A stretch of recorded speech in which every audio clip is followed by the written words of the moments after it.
جی ناظرین، میں اپنی ٹیم اپنے سٹاف کے بہاف پہ اپنے پلیٹ فارم پہ آپ کو خوش آمدید کہتا ہوں۔ ناظرین، آج ہم امریکہ کی آزادی کے حوالے سے بات کریں گے کہ امریکہ کس طرح مرز وجود میں آیا۔ تو کوئی بھی قوم، کوئی بھی ریاست ہو، کوئی بھی ملک ہو، اس کی جو آزادی کی تحریک ہے یا فریڈم موومنٹ، وہ بڑی امپارٹنٹ ہوتی ہے کہ وہ کس انداز سے، کن محرکات کے تحت، کن مقاصد کے لیے وہ ملک یا وہ ریاست مرز وجود میں آئی۔ ہم دیکھتے ہیں دنیا میں اور بھی کئی ساری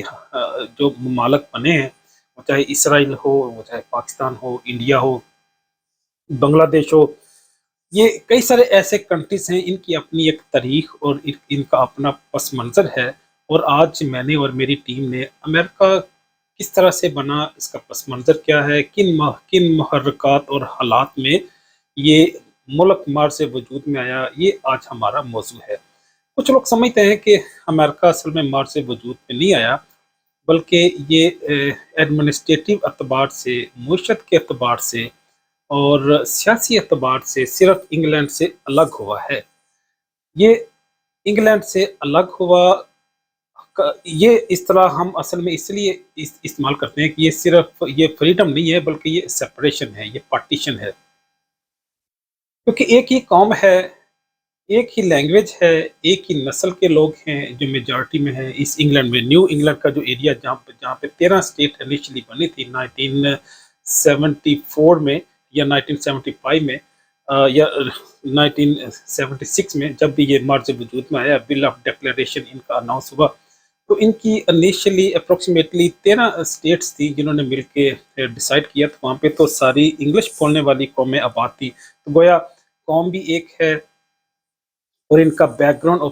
پس منظر بھی ایک ہے، تہذیب بھی ایک ہے، اور ایک ہی طرح کی انہیں پیچھے سے سپورٹ حاصل تھی۔ سپورٹ اس سینس میں کہ انہیں ملٹری اور فوجی امداد بھی حاصل تھی، اور انہیں سیاسی اعتبار سے، کلچر کے اعتبار سے، سویلائزیشن کے اعتبار سے ایک ہی قوم اور ایک ہی نسل کے لوگ تھے۔ اس لیے یہ فریڈم نہیں تھی، بلکہ یہ سپریشن تھی، یہ پارٹیشن تھی، انتظامی اعتبار سے، سیاسی اعتبار سے اور فنانس اور اکنامک فیکٹر کی بنیاد پہ یہ صرف ایک ڈفرینٹ علاقہ مرز وجود میں آیا تھا۔ تو جب اس کی آزادی آغاز ہوئی، اگرچہ یہ قومیں جو برٹشرز تھے جب یہاں پہ آئے، تو نیٹو لوگوں نے جو آلریڈی یہاں پہ قومیں آباد تھیں، انہوں نے تھوڑا بہت ریزسٹ بھی کیا، اگرچہ بہت زیادہ ریزسٹ نہیں کیا، کیونکہ ایک وسیع ایریا تھا، تو انہوں نے انیشلی انہیں ویلکم کیا۔ لیکن جب کوئی ان کے ڈفرینسز، ڈس ایگریمنٹس سامنے آئے، ان کی آپس میں جنگیں بھی ہوئی، جب ان کی فائٹ ہوئی تو پھر انہیں پیچھے سے سپورٹ لینا پڑی۔ تو جس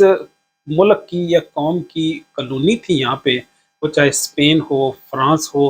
اور انگلینڈ ہو، یہ تین ہی میجر کنٹریز تھے جنہوں نے دنیا کو غلام بنانے کی کوشش کی، دنیا کو قبضے میں کرنے کی کوشش کی، اپنی قوت کی بنیاد پہ، فوجی طاقت کی بنیاد پہ۔ اور آج بھی یہ فکر موجود ہے، آج بھی یہ سوچ جو پرٹیکولرلی مشرقی اقوام ہیں، ان میں آج بھی یہ سوچ موجود ہے۔ اگرچہ یہ جاپان میں بھی یہی سوچ تھی کہ وہ طاقت کی بنیاد پہ کوریا کو، فلپین کو، ملیشیا کو، ان کنٹریز کو انہوں نے آکوپائی کیا۔ اور انڈیا کے اندر بھی، بھارت کے اندر بھی ایک کمیونٹی ایسی موجود ہے جو طاقت کی بنیاد پہ اپنے تمدن کو یا اپنے رقبے کو بڑھانا بھی چاہتی ہے، وہ چاہے ان کا سری لنکا کی طرف ہو، نیپال کی طرف ہو، بنگلہ دیش کی طرف ہو، کشمیر میں ہو۔ تو گویا طاقت کی بنیاد پہ جو ایکسپینشن ہوتی ہے، وہ کوئی ریشنل ایکسپینشن نہیں ہوتی، اور وہ اخلاقی اعتبار سے، قانونی اعتبار سے میں نہیں سمجھتا کہ اس کو اپریشیٹ کرنا چاہیے۔ لیکن جو بات ہم کر رہے تھے امریکہ کی آزادی کی، کیونکہ ہم بات کر رہے ہیں، تو یہاں پہ بھی جس کنٹریز نے اپنے فوجی طاقت کی بنیاد پہ، اسلحے کی بنیاد پہ، بارود کی بنیاد پہ جو کالونیز بنائی تھی نارتھ امریکہ یا ساؤتھ امریکہ میں، ان کی سپورٹ کے لیے وہ انہیں ایمونیشن بھی دیتے تھے، فوجی امداد بھی دیتے تھے، ان کے ٹروپس بھی یہاں پہ آتے تھے۔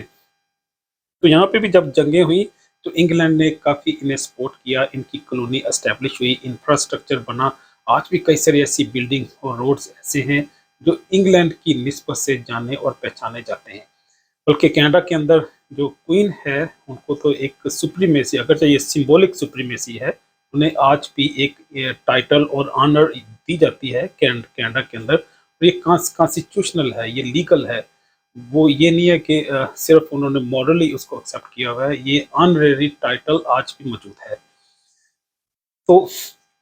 جو شروعات ہوتی ہے آزادی کی تحریک کی 1765 سے شروع ہوتی ہے، جب انگلینڈ کی پارلیمنٹ، انگلینڈ کی جو اسمبلی ہے، جو بھی لیجسلیشن کا جو فارم ہے، وہ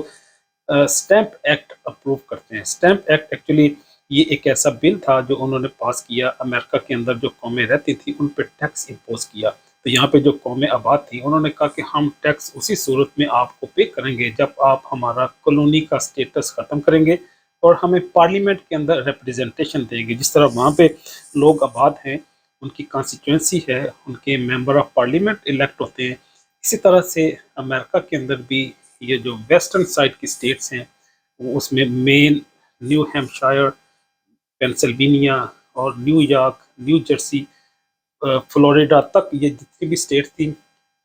ان سب نے تقاضا کیا کہ ہمیں اسمبلی کے اندر، ہمیں پارلیمنٹ کے اندر جب تک آپ ریپرزنٹیشن نہیں دیں گے، ہم ٹیکس پے نہیں کریں گے،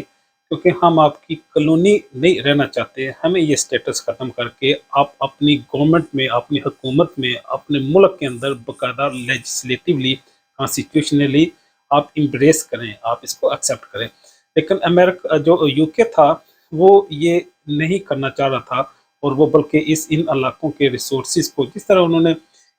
انڈیا میں کیا، جس طرح انہوں نے بنگلہ دیش میں، انہوں نے انڈونیشیا میں، افریقن کنٹری کے ساتھ کیا، یہی طریقہ کار وہ امریکہ میں بھی کنٹینیو کرنا چاہتے تھے. یہاں کے ریسورسز، یہاں کے جو لکڑی تھی، جو میٹلز تھی، یا جو بھی جو یہاں پہ دولت تھی، اس کو ہاربر کرنا چاہ رہے تھے وہاں پہ انگلینڈ میں، اور اپنے مخصوص پرپس کے لیے، وہ اپنے لوگوں کی بینیفٹ کے لیے استعمال کرنا چاہ رہے تھے. لیکن یہ لوگ کیونکہ ان کے اپنے تھے، یہ وہاں سے نکل کے آئے تھے یہاں پہ، تو اس لیے انہوں نے اس طرح کی بالادستی ایکسیپٹ نہیں کی. انہوں نے کہا ہم نے تو صرف آپ سے سپورٹ لی ہے، وہ چاہے فوجی طاقت کی بنیاد پہ ہو، لیکن یہ نہیں ہے کہ آپ ہم پہ رول ہی کرنا شروع کر دیں without any political constitutional representation.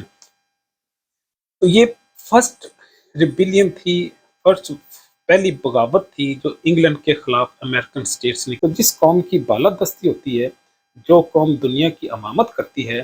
جو اپنے آپ کو افضل قوم یا افضل طاقت سمجھتی ہے، اس کا میں سمجھتا ہوں کہ مطالعہ کرنا چاہیے، اس کے پلس اور مائنس، پراس اینڈ کونس کو اسٹڈی کرنا چاہیے، کیونکہ وہ انفلوئنس کرتی ہے، وہ طاقت یا وہ قوم، وہ چاہے پولیٹیکل انفلوئنس ہو، چاہے وہ ریلیجس ہو، چاہے وہ فنانشل ہو، وہ کسی بھی شکل کا انفلوئنس ہو، وہ امپیکٹ کرتی ہے، وہ ڈرائیو کرتی ہے لوگوں کو، وہ انسانیت کو اپنے پیچھے چلانے کی کوشش کرتے ہیں. تو اس لیے ہم نے فیصلہ کیا